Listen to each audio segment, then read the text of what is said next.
Desde o início de sua história, o homem faz muitas perguntas.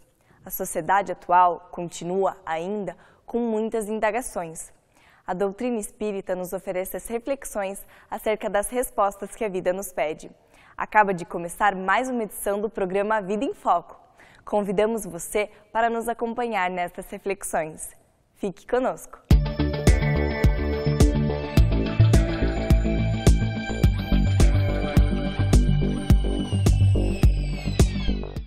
Os desafios existenciais sempre ferem a alma devedora perante as leis divinas. Vez ou outra, a alma culpada se vê em situação perturbadora diante de sua consciência. Como o juízo divino se estabelece a partir da necessidade da reforma moral do ser, pode-se dizer que a culpa é um dos mecanismos pelos quais a lei divina reverbera na intimidade do espírito, tirando-lhe a tranquilidade até o momento em que decide por quitar-se com a consciência cósmica. A culpa em si não é solução definitiva para as dores, antes um alerta da alma, reclamando renovação a fim de restaurar sua paz interior. Na entrevista de hoje, o tema que será debatido é a culpa. Reflita conosco a fim de orientar-se quanto às possíveis soluções, inclusive terapêuticas, que o nosso convidado trará. A Vida em Foco traz também curiosidades, crônica, o Espiritismo esclarece e, fechando o nosso encontro de hoje, mais reflexões sobre a doutrina espírita e os ensinamentos de Jesus. Você é o nosso convidado. Fique conosco. A seguir, a crônica da semana. Em uma conhecida passagem evangélica, Jesus afirma que cada um será medido com a medida que aplicar aos outros. Tem-se aí um princípio de justiça, já revelado no comando de amar ao próximo como a si mesmo. A ideia básica é uma igualdade essencial entre todos os homens. Saídos da mais absoluta simplicidade, chegarão à plenitude das virtudes angélicas, cada um a seu tempo. Enquanto percorrem a longa jornada evolutiva, devem se auxiliar mutuamente. A lição cristã cinge-se basicamente à fraternidade. É possível sofisticar o pensamento e encontrar nuances preciosas nos ensinamentos do Cristo. Mas é preciso cuidado para não esquecer o básico nessa busca de detalhes. O essencial reside em olhar o próximo como um semelhante, um irmão de caminhada. Se ele se apresenta vicioso e de convívio pouco atrativo, nem por isso deixa de ser uma preciosa criatura de Deus. Justamente perante os equivocados do mundo, convém refletir sobre a igualdade da medida. Mesmo homens bem-intencionados, por vezes erram. Não se trata de uma tragédia, na medida em que a vida propicia meios de reparar os estragos e seguir em frente. Uma visão estreita da divindade pode levar à concepção de que está sempre a postos para punir suas criaturas. Entretanto, as leis divinas visam a educação e a evolução dos seres, não a sua punição. O rebote do desconforto que a violação da lei provoca destina-se a incentivar a retomada do caminho correto. É possível ignorar os protestos da própria consciência um tempo, mas não indefinidamente. Sempre surge o momento em que ela fala alto e atrai as experiências retificadoras do mal cometido. Ocorre que o homem que encontra desculpas para seus equívocos, por vezes é severo crítico do semelhante. Ao assim agir, molda em seu íntimo um juiz implacável. Quando chegar a hora de prestar contas dos próprios atos à eterna justiça, as medidas desse juiz severo é que serão aplicadas. Ciente disso, convém treinar um olhar indulgente para as falhas alheias. Não se trata de tentar bular a incidência da lei divina, sempre perfeita, mas de não valorizar em excesso a sombra e a dor, e de compreender a fragilidade natural do ser humano. A Vida em Foco traz assuntos do cotidiano que são de seu maior interesse, e hoje não será diferente. A entrevista de hoje é sobre culpa. Veja o que o Espiritismo fala sobre esse tema. Acompanhe! Olá, que bom que você está conosco. Hoje recebemos mais uma vez nosso querido amigo Marcelo Colli. Marcelo é médico e hoje veio para falar um pouquinho sobre culpa e remorso. Marcelo, muito obrigado pela sua presença. Opa, prazer estar aqui de novo. Marcelo, o que é a culpa? A culpa é um sentimento mesmo, né? Então, aqueles que forem buscar, né, nós falamos sobre isso em programas anteriores, em algum momento, e pode ser encontrado aí no acervo dos nossos programas. Os sentimentos, o que são? São reações às nossas construções mentais, ou pensamentos. Vamos facilitar aqui a nossa conversa um pouco. Então, quando eu tenho um determinado pensamento, ele me mobiliza tanto espiritualmente quanto fisicamente. E fisicamente liberando determinadas substâncias lá no nosso cérebro que dão sentimentos. Então, a culpa é um tipo de sentimento. Então, quando eu me dou conta no pensamento que eu fiz alguma coisa que não foi legal, eu posso chegar a sentir a culpa. Por que eu disse eu posso chegar a sentir a culpa? Porque nós conversamos outra vez que os sentimentos podem ser sentimentos doentios, sentimentos que nos atrapalham, ou tem sentimentos que são saudáveis, apesar de negativos. Então, aí nós temos um binômio, arrependimento e culpa. Arrependimento é a contraparte saudável. Então, quando eu me dou conta de que eu fiz alguma coisa errada, me dei conta. Então, o pensamento falou e teve uma não conformidade aqui, devia ter feito diferente. Eu posso enveredar pela reação, pelo sentimento de arrependimento, puxa, me arrependo, e tentar encontrar os caminhos para não fazer de novo, para reparar, ou eu posso começar a travar naquele pensamento, eu fiz errado, como é que eu pude fazer errado, quem eu sou, eu já devia fazer diferente, como é que eu não vi, como é que eu não percebi, e eu entro nesse ciclo da culpa. Então eu vou juntando naquele primeiro pensamento que foi, fiz uma coisa que não devia ter feito, e eu posso ir trabalhando esse sentimento de uma maneira ruim, degenerando nesse sentimento da culpa, um sentimento negativo e doentio. Porque o sentimento do arrependimento também tem aquela consternação, né? Não devia ter feito isso. Então ele também é negativo, mas ele é saudável, porque nos leva a corrigir o caminho. A culpa, ela nos rouba energia, é um sentimento danado para ser cultivado dentro de nós. Nós já falamos também sobre a culpa em outros momentos e é dificílimo esgotar o assunto. Então nós vamos fazer mais um recorte hoje aqui para a gente conversar mais algumas coisinhas sobre esse sentimento tão presente na nossa vida e que tanto machuca, às vezes, o nosso viver, tanto pesar traz para a nossa existência. De que forma que o Espiritismo nos ajuda a entender um pouquinho a culpa? Então, veja, Deus colocou um botão lá dentro de nós, assim, que cada vez que a gente faz uma coisa que não devia, acende uma luz lá dentro de nós. Então, a nossa consciência fala conosco. Às vezes a gente quer dizer que não, quer mascarar, quer posar de bacana, assim, né? Não, eu fiz, mas eu queria fazer mesmo. Mas lá no fundo, tenha consciência de que aquilo que você está fazendo está errado. Às vezes, apesar de você saber que aquilo é um erro, você insiste naquele erro, porque você decidiu que quer ir contra a voz da tua consciência, mas não dá para dizer que a voz da consciência não esteja chamando. Então, o que a doutrina espírita nos diz? Deus colocou esse mecanismo em nós, esse botãozinho da gente reconhecer os nossos erros e sentirmos-nos mal quando erramos, para que nós nos coloquemos no caminho correto. Qual que é o botão do pânico ali, né? Quando é que acende essa luz? Quando a gente se coloca em descompasso, em desarmonia.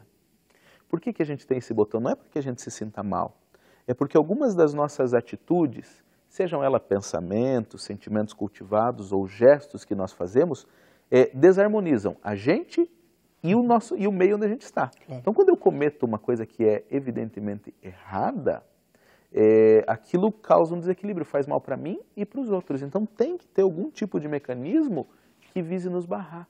Então a culpa é também um recurso do qual a providência se utiliza para tentar nos ajudar a perceber quando a gente está passando daquele limite, quando a gente transgrediu e pode trazer prejuízo para o sistema como um todo e para nós em particular, e a gente possa corrigir esse rumo, então, e tentar encontrar de novo o caminho de construções mais agradáveis para todos nós. Certo.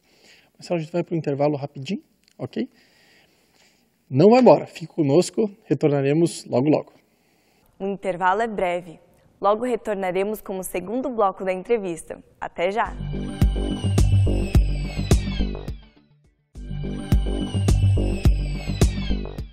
Retornamos com o segundo bloco da entrevista com o nosso entrevistado Marcelo Garcia Collin, falando sobre o tema culpa. Acompanhe! Estamos hoje recebendo no nosso programa Marcelo Collin, é médico, falando um pouquinho sobre culpa. Marcelo, por que nós sentimos culpa? Tem dois fatores que fazem com que a culpa seja presente. Acho que qualquer um de nós que esteja em casa assistindo nesse momento, se for parar para meditar um pouquinho, vai lembrar várias coisas que devia ter feito diferente com um certo pesar no coração, assim, né? Quantas vezes a gente pensa, se eu tivesse a oportunidade de fazer de novo aquela coisa, né? De voltar ali e refazer, eu queria fazer tanta coisa diferente, né? Ali atrás. Esse é o sentimento da culpa ali rondando esses nossos pensamentos. A culpa é tão frequente por dois motivos óbvios, assim. Primeiro, que a gente ainda se equivoca bastante. A gente não sabe muita coisa e acaba se equivocando. E aí está o nosso segundo erro. Cometer equívocos é parte do processo de aprendizagem. E daí a gente não sabe lidar com os equívocos que comete. E não sabendo lidar com os equívocos que cometemos, a gente vai cultivando a culpa. Então a gente pisa na bola, a gente escorrega, a gente se engana frequentemente. Muitas das vezes... lidar com a culpa, né? Sem dúvida, vamos tentar ajudar a pessoa de casa a tentar se encontrar. Mas entender esse mecanismo, olha, um erro é um erro. Se você errou porque você não sabia, não tinha dimensão, bom, você tinha que aprender de alguma maneira. Mas eu já sabia, mas ainda não tinha movido os recursos necessários para fazer diferente. Então você sabe que precisa fazer mais força, que precisa se aperfeiçoar ainda naquilo, porque saber que uma coisa é errada não é suficiente para a gente, às vezes, mudar e saber o jeito certo de fazer aquelas coisas. Então, a gente se sente culpado porque a gente erra e porque a gente não lida adequadamente com o arrependimento daí, com os equívocos que a gente comete. Então, isso nos coloca, né? Você falou e falou com razão, né? Mas a gente arrasta a culpa. A culpa é um saco de pedras, né? Que a gente carrega no dia a dia, um peso para ser arrastado na nossa existência. Como é que a gente vai lidar? Então, a gente precisa fazer o caminho contrário daí. Aí nós temos que fazer o caminho de volta. A primeira coisa que a pessoa que está sofrendo por causa da culpa deve fazer é entender por que eu estou sofrendo mesmo? Que esse sofrimento é um sentimento que ficou doentio. Eu fiquei doentio, mas qual que era o arrependimento? Nem lembra mais qual que era o arrependimento. Ela tem que ir lá fazer esse resgate. Qual que é o arrependimento? Frequentemente vai ter um arrependimento também baseado em leituras, interpretações que a gente fazia que não eram adequadas na época. Quantas vezes a gente arrasta uma culpa e quando a gente para analisar de novo aquela culpa mesmo e pensar qual era o arrependimento, mas eu não agi tão mal assim. Eu achei que tinha agido mal, mas no fundo nem foi tão mal. Né? Ou se eu consigo resgatar mesmo o erro que eu cometi, mas isso eu já não faço mais, né? Isso eu já aprendi. Ou isso eu ainda estou fazendo e eu preciso modificar daqui para frente para que eu não fique acumulando novas culpas. Então o caminho é vir. Qual que era o arrependimento? Qual que era o erro cometido? Uma vez que isso esteja descoberto, daí eu preciso me reforçar naquele sentido, para eu não continuar errando. Qualquer pessoa que faça esse caminho, volte atrás e aprenda a se blindar, ela já vai conseguir se sentir um pouquinho melhor. Esse é o primeiro passo. Dizer, este erro eu não cometo mais. E daí o segundo passo é, posso fazer alguma coisa para reparar aquele erro que eu cometi lá no passado? Então, a primeira coisa é estancar a sangria. A culpa está mostrando, olha, eu faço coisas ruins, então eu preciso primeiro, não vou fazer mais isso. E o segundo passo é, o que eu posso fazer a respeito do mal que eu já produzi por aquele meu equívoco, por aquele meu desconhecimento, por aquela minha ignorância, ou até por aquela minha persistência, enfim, teimosia da minha parte no meu passado. Eu ia justamente perguntar isso, uma forma de a gente prevenir a culpa. Mas, na verdade, você já respondeu, né? Realmente são as ações mesmo, né, bem pensadas, que naturalmente vão evitar isso aí no futuro. Isso, né? E a gente precisa aprender a atuar bem sobre o arrependimento. Não deixar o arrependimento se tornar... Uma vez que surge o arrependimento, eu me dei conta, né, cognitivamente, meu pensamento me diz assim, fiz um erro. O sentimento do arrependimento vem, não deixar ele derrapar para a culpa. Opa, o que eu preciso fazer para não errar mais? E o que eu posso fazer para reparar aqueles erros que eu cometi. Então essas duas ações vão complementar para que eu consiga fechar aquele sentimento ruim, né? Que eu consiga superar aquela dificuldade. E uma vez que eu esteja com esses dois lados bem alinhadinhos, a culpa vai realmente conseguindo se esvaziar e deixando a nossa vida um pouco mais leve para a gente poder agir com mais tranquilidade no dia a dia, porque é pesado ficar arrastando esse sentimento de culpa. É verdade. Marcelo, a gente tem mais uns minutinhos, um minutinho ainda. Eu gostaria de deixar mais uma mensagem para todos que nos assistem. Nós precisamos aí mais uma vez daquela tarefa do autoconhecimento. Se você está sentindo esse peso que você está carregando na tua vida, que pode estar se manifestando como uma falta de coragem para tomar determinadas atitudes, como uma hesitação excessiva, como medo, como o remorso que a gente tinha falado no começo, né, esse sentimento do remoer, como uma insegurança, síndrome do pânico e tantas coisas podem estar alicerçadas numa culpa. Então é necessário que a gente, quando esteja com um sentimento negativo, comece a questionar, não tem debaixo desse sentimento negativo um remorso, uma culpa em relação a algo que eu fiz no passado? E procure, entendendo esse sentimento, ir às suas origens para que possa remendar. Às vezes faz muito tempo e a gente perdeu o contato. É necessário restabelecer esse contato, esclarecer as coisas para que a gente possa tomar atitudes adequadas. E aí a gente deixa de fazer por tentativa e erro e passa a ir mais certeiro no nosso caminho. Não tenha dúvida, muitos dos mal-estares emocionais que a gente sente são culpas ali que não foram bem trabalhadas no momento oportuno. Marcelo, mais uma vez, muito obrigado. Se você perdeu algum episódio anterior, entre no nosso site, avidaemfoco.com.br, e saiba que você pode colaborar com o nosso programa também, enviando perguntas para contato@vidaemfoco.com.br. Fique conosco, pois o programa ainda segue. Até a próxima. Tchau. Você tem uma dúvida e quer que respondamos? Envie por e-mail no endereço contato@vidaemfoco.com.br a sua pergunta. Acompanhe agora no quadro Espiritismo Esclarece, pois esta poderá ser a resposta que você procura. Através do e-mail contato@vidaemfoco.com.br, recebemos o seguinte questionamento: o que é exatamente o livre-arbítrio? Qual sua consequência? O livre-arbítrio é a possibilidade de agir de acordo com nossa vontade, não necessariamente baseado em algum motivo ou causa específica. De uma forma simples, seria o oposto ao instinto, que é algo irracional. Ao se consultar o Livro dos Espíritos, dentro do capítulo 10, que trata sobre a lei de liberdade, encontramos na pergunta 843 o seguinte questionamento: tem o homem o livre-arbítrio de seus atos? Pois que tem a liberdade de pensar, tem igualmente de obrar. Sem o livre-arbítrio, o homem seria uma máquina. Kardec deixa bem claro nesse questionamento que ter uma mente livre nos faz seres genuinamente pensantes, racionais, diferentemente de máquinas, como ele mesmo citou. O ponto interessante disso é justamente o fato de que a liberdade continua no momento das ações geradas por tais pensamentos, o que nos remete a uma outra lei fundamental, a de causa e efeito. De fato, somos livres, desde que assumamos total responsabilidade pelos atos cometidos. O merecimento é sempre nosso, no bem ou no mal. O livre-arbítrio, de certa forma, é o que nos faz viver em um mundo de provas e expiações ou mesmo em um mundo superior. Quando se diz que somos herdeiros de nós mesmos, essa afirmação, na verdade, ratifica que, devido ao nosso livre-arbítrio, hoje somos literalmente o que plantamos no passado. Alberto Almeida nos traz momentos de reflexão com o quadro Espiritualidade em Gotas. Fique conosco. As doenças demenciais destroem o aprendizado da alma? A questão 778 de O Livro dos Espíritos propõe: pode o homem retornar ao seu estado de natureza?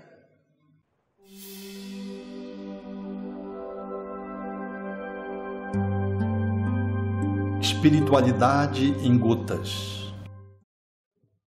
Uma das questões mais intrigantes são as doenças demenciais, que levam os familiares a contemplarem os seus entes queridos na falência da memória, no esquecimento, às vezes, de coisas banais, usuais, até das próprias relações que se estabeleceram ao longo dos anos afetivamente.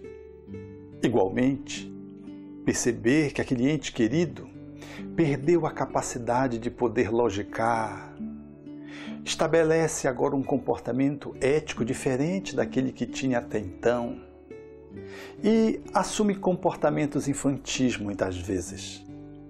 Esse olhar que essas doenças apresentam desafiando a medicina e que maltratam profundamente os familiares, tem, numa visão mais abrangente da ciência da alma, a partir da visão dos espíritos, a clara compreensão de que essa circunstância é uma circunstância estritamente purgatorial, material, da reencarnação daquele espírito.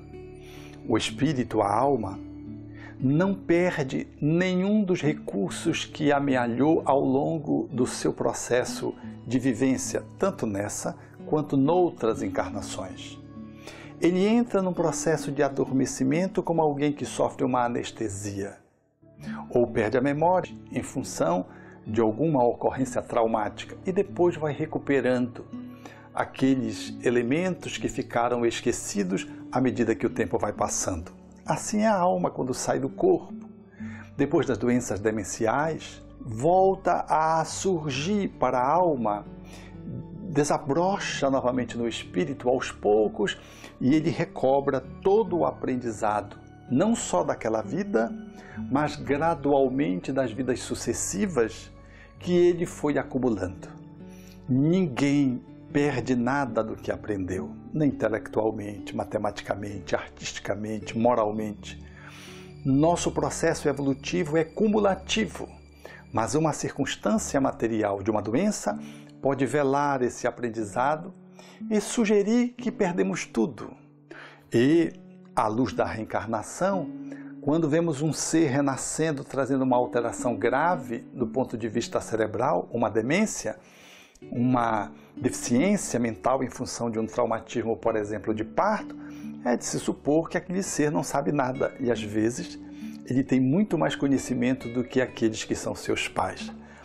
Apenas o veículo de expressão está bloqueando em função das lesões que a falta de oxigênio estabeleceu por ocasião do parto. Do mesmo jeito que no Alzheimer.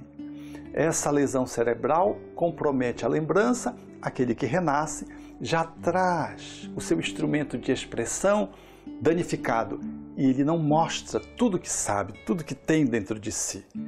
Mas o rio não volta à fonte. O ser humano, enquanto espírito, progride sempre, muito embora, às vezes, ele não consiga expressar.